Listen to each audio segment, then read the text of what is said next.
By the Yoruba goddess Kottick, the US risks harming its economy by banning TikTok, a platform that enables creators to generate income largely spent domestically, thus stimulating economic activity. This decision undermines the nation's bottom line and diverts attention from urgent issues like gun violence and economic inequality. Banning TikTok would disproportionately affect creators and small businesses, exacerbating economic precarity. Instead, policymakers should prioritize comprehensive digital privacy laws to address security concerns without stifling economic opportunities. The government's focus on this ban reflects a troubling misalignment with citizens' needs and broader national priorities. The United States' decision to consider banning TikTok has sparked a contentious debate, particularly regarding its potential economic implications. This move, framed as a matter of national security, risks undercutting the country's economic interests by disrupting an ecosystem that supports creators and stimulates the economy. By targeting a platform that empowers individuals to generate income, much of which is spent domestically, the U.S. government is effectively undermining its own economic bottom line.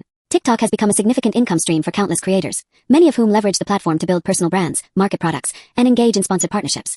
These earnings often cycle back into the U.S. economy through consumer spending on housing, food, technology, and other goods and services. A 2022 study revealed that creators contribute billions of dollars annually to the broader economy through their entrepreneurial activities. By banning TikTok, the government risks cutting off this revenue stream, thereby reducing consumer spending and weakening economic growth. This action becomes even more questionable when juxtaposed with the broader challenges facing the United States. The country grapples with systemic issues such as gun violence, economic inequality, and deteriorating infrastructure. Prioritizing a TikTok ban over addressing these pressing concerns sends a disconcerting message about governmental priorities. While cybersecurity risks are valid concerns, the focus on banning TikTok, rather than regulating it or addressing broader digital privacy issues, feels disproportionate when weighed against the tangible crises impacting everyday Americans. Moreover, banning TikTok inadvertently reinforces the precariousness many Americans already experience. For creators, TikTok is not just an app, it's a livelihood. Removing this platform erases their ability to reach global audiences and monetize their content effectively, forcing many to start over or abandon their creative pursuits. This disruption disproportionately impacts marginalized communities who have historically faced barriers to economic mobility and have found TikTok to be a democratizing force for financial independence.